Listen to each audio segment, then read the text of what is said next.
অবশেষে সেই স্বপ্নটা আজ বাস্তবায়ন হলো, যে স্বপ্নটা অনেক দিন ধরেই দেখে আসা হচ্ছিল। কি সেই স্বপ্ন জানতে হলে পুরো ভিডিওটা দেখুন। চলুন ব্লগটি শুরু করা যাক। سبيل الدموع سبيل مريح। আমরা সবাই অনেক স্বপ্নই দেখি, তার মধ্যে একটা স্বপ্ন হলো আমাদের হাতে ভালো একটা ফোন থাকবে।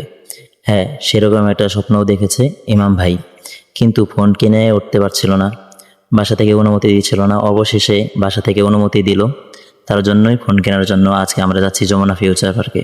যমুনা ফিউচার পার্কে এগুলো তো আর ফোন দিবে না, তার জন্য আমরা এটিএম বুথ খুঁজে সেখান থেকে টাকাটা বের করে নিলাম। তারপর হাঁটাহাঁটি করে আমরা যমুনা ফিউচার পার্কের ভিতরে চলে আসি।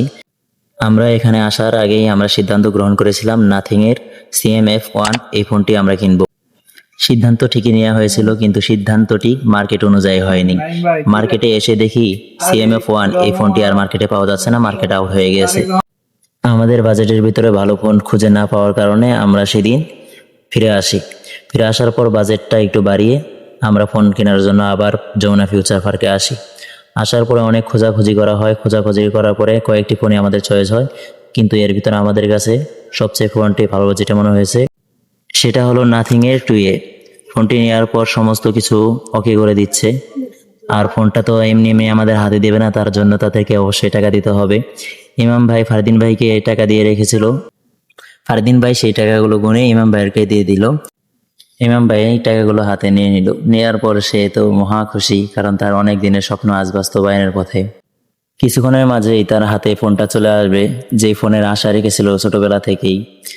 আশেপাশে বন্ধু বান্ধব ফোন চালায়, কিন্তু তার হাতে ফোন ছিল না। সে মিসকিনের মতো ইতিমের মতো বসেছিল। এখন তার হাতে একটা ভালো ফোন হয়ে যাচ্ছে, এর জন্য তো মা খুশি। টাকা গুনতেও সে হাসি দিচ্ছে। এদিকে আমাদের ফারদিন ভাই ব্যবসায়ীদের সাথে একটা ভাব জমাচ্ছে। তার কাছে বর্তমানে আছে CMF1 এই ফোনটি, সে এই ফোনটি পরিবর্তন করবে। নাথিং টু এই ফোনটি দেখার পরে তার এই ফোনটা কেনার ইচ্ছা জাগছে। তো কিছুদিনের মাঝে হয়তো সেও কিনে ফেলবে। এবং ভাই দোকানের মালিকের কাছে টাকাটা দিল, সে এখনো হাসতেই আছে। তারপরে দোকানের মালিক বলল, আমাদের দোকানের জন্য একটা আপনাদের সাথে ছবি উঠে নেই। তাই আমরা ছবিটা উঠে নিলাম। ফোন কেনার পর যমুনা ফিউচার পার্কে আমরা আরও কিছুক্ষণ ঘোরাঘুরি করে কিছু ছবি টবি উঠিয়ে নেই।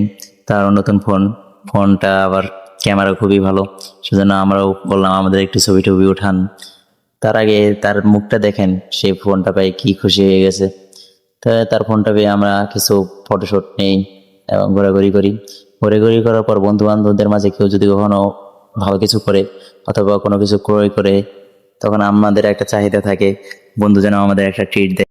তো আমরাও মিস করি নাই, আমরাও ইমাম ভাইয়ের কাছে আবদার জানালাম সে যেন আমাদেরকে একটা ট্রিট দেয়। সেও আর আমাদের আবদারটি ফেলে দেয়নি, সে আমাদেরকে ট্রিট দেওয়ার জন্য যমুনা ফিউচার পার্কের সাথে একটা বড় রেস্টুরেন্টে নিয়ে যায়। আমরা সেখানে যাওয়ার পরে অনেক গল্প করি, আড্ডা দেই। আড্ডা দেওয়ার পর আমাদের যখন খাবারটা এসে যায়, তারপর আমরা খুব মজা করে খাই। আর আমরা ইমাম ভাইয়ের জন্য দোয়া করি জীবনে আরো ভালো কিছু করুক আর আমাদেরকে এইভাবে ট্রিট দেখ।